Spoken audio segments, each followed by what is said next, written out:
책 읽어주는 미주놀 110조. 경기가 안 좋은데 주식 투자를 해도 되나요? 경기 전망은 주식 입문자부터 숙련된 기관 투자자까지 모두가 일상적으로 던지는 질문입니다. 저도 경기의 변화에 늘 촉각을 곤두세웁니다. 그러나 경기를 전망하는 것과 포트폴리오를 바꾸는 것은 전혀 다른 이야기입니다. 가치평가의 구루인 어스워스 다모다라는 거시경제 예측을 기반으로 하는 투자 전략만큼 실적이 나쁜 전략도 찾기 어렵다라고 평합니다. 사람들은 경기가 좋을 때 주식을 사고 경기가 나쁠 때 주식을 팔아야 한다고 직관적으로 이해합니다. 주식은 기업의 자기 자본에 대한 소유권이니 경기가 좋아야 기업이 돈을 많이 벌고 주가도 올라갈 것이라는 믿음은 일견 타당합니다.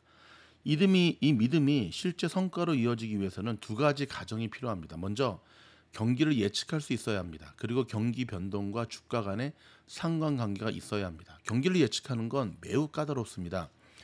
미국의 저명한 경제학자 어닝 피셔는 1929년 10월 20일 뉴욕 타임스와의 인터뷰에서 이렇게 말했습니다. 주가는 영원히 하락하지 않을 새로운 고원에 올랐다. 하지만 이틀 후 주식시장은 붕괴됐고 전 세계적인 대공황이 찾아왔습니다. 독일의 응용수학자인 경영 컨설턴트인 군터 듀이크는 호황 대 불황이라는 저서에서 경기 변동의 근본 원인으로 국부적 영리함을 꼽습니다. 각 경제 주체는 분위기가 좋을 때 생산과 투자를 늘리고 분위기가 나쁠 때 비용을 줄이고자 노력합니다. 각 주체가 얻을 수 있는 정보량은 제한적이고 생산량을 늘리기 위한 의사결정과 실제 생산량 증가까지의 시차가 있기 때문에 모든 경제 주체는 과거에 제한된 정보를 바탕으로 왜곡된 의사결정을 합니다. 즉, 각 경제 주체가 더 영리하게 행동하고자 노력하기 때문에 경기의 변동이 발생한다는 얘기입니다. 각 주체의 의사결정은 다른 주체의 의사결정을 참고로 하기 때문에 복잡한 피드백 루프가 생기고 예측의 난이도가 높아집니다. 쉽게 말해 모두가 호황을 전망해서 공장을 크게 지으면 얼마 안가 공급 과잉이 되면서 경기 침체가 온다는 뜻입니다. 호황과 불황은 심지어 체감하기조차 어렵습니다. 우리는 늘 경기에 대해 이야기하지만 그것이 정확히 무엇을 의미하는지는 거의 언급하지 않습니다. 최근 상황이 좀 그렇죠. 일반적으로 GDP가 6개월 연속 마이너스 성장의 경우 불황에 빠진 것으로 정의합니다. 한국의 경우 1961년 이후 이 정의를 만족하는 경기 불황은 1988년 IMF 사태와 2008년 글로벌 금융위기 때밖에 없습니다. 이 글을 쓰고 있는 2020년 또한 코로나 사태로 인하여 불황에 포함됩니다. 우리가 체감하는 경기는 어떤가요? 경기가 어렵다는 말을 늘 입에 달고 살지 않았나요? 경기와 주가는 그렇게 큰 상관관계를 가지고 있지도 않습니다. 글로벌 금융위기로 전 세계가 심각한 타격을 받았던 2009년에 코스피는 49.7%가 상승했습니다. 코로나 여파로 GDP 역성장이 확시되는 2020년 2분기에 코스피는 20.2%가 상승했습니다. 3월 18일 바닥에서부터 보자면 44.6%가 상승했습니다. 반면에 2018년에는 반도체 수출액이 감소했을 뿐 GDP가 무난하게 성장을 지속했지만 코스피는 17.3% 하락했습니다. 일본의 저명한 투자자인 우라가미 구니오는 장세를 금융장세, 실적장세, 역금융장세, 역실적장세라는 4단계로 분류하고 이를 주식시장의 사계절이라 불렀습니다. 봄에 해당하는 금융장세에서는 바닥인 경기를 정부의 의지로 부양합니다. 실적은 나쁜데 주가만 상승합니다. 여름에는 금리는 상승하지만 기업의 실적이 대폭 증가하면서 상승세가 지속됩니다. 가을인 역금융 장세에서는 경기 과열에 따른 금융 긴축이 진행됩니다. 이때 경기 충격이 있을 수 있습니다. 마지막으로 겨울에 해당하는 역실적 장세는 예상치 못하게 태풍처럼 엄습합니다. 금리, 기업 실적, 주가가 동반 하락합니다. 현실이 언제나 이런 사이클을 꼭 맞게 돌아가지는 않습니다. 중요한 시사점은 모델을 설명하는 변수들입니다. 금리는 정책 변수입니다. 기업의 실적으로 대변되는 실물 경기의 침체와 가열을 조절하기 위하여 정부가 금리라는 수단을 활용해 정책적으로 개입했으니까요.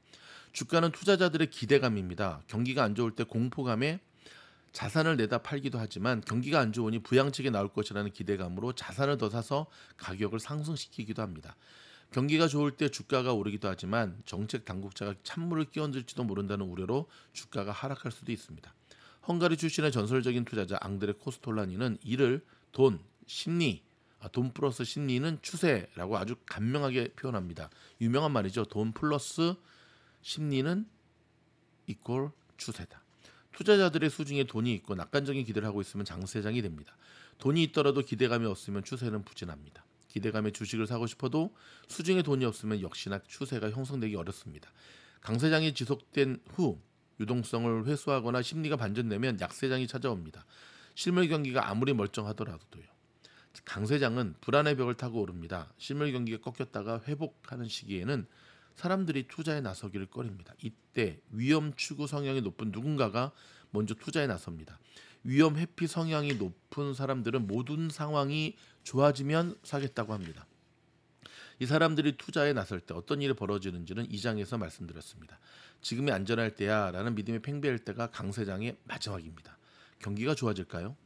또는 지금 주식 투자를 해도 될까요? 라는 질문은 좋은 대답을 얻기 어렵습니다. 좋은 질문은 다수의 사람이 경기를 어떻게 전망하고 있나요? 새로이 투자에 나서는 사람들이 기대하는 연간 수익률은 얼마인가요?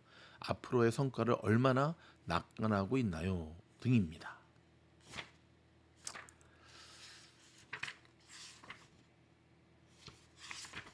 네, 오늘은 여기까지 읽어드리겠습니다. 참 요즘 시장과 너무나 많이 닮았죠. 저는 아직도 기억합니다. 2020년 정말 코로나 때문에 락다운이 되고 세상이 망할 것처럼 느껴졌던 그때 시장이 먼저 올랐던 거 기억하시죠? 시장이 겁나게 올랐죠. 그때 주식 시작하신 분들이 대부분이시잖아요. 그렇죠?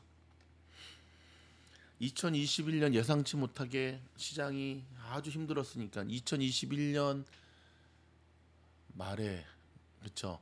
그래도 좀 장밋빛 전망이 살아 있어서 정말 증권가에서 2022년에 오를 종목들을 쫙 펼쳤는데 2022년 1년 내내 시장이 힘들었죠. 그래서 2022년 말에는 그 어떤 증권사에서도 종목 선정을 하지 않았습니다. 연초에. 그랬더니 2023년 1월부터 시장이 또 겁나게 올랐죠. 이렇듯 최근 몇 년을 봐도 항상 모두가 하락을 이야기할 때는 상승이고요. 모두가 상승을 이야기할 때는 꼭지였다는 것을 우리가 알 수가 있습니다. 전설들은 그 점을 정확하게 짚어낸다는 거죠. 다음 영상에서 뵙겠습니다.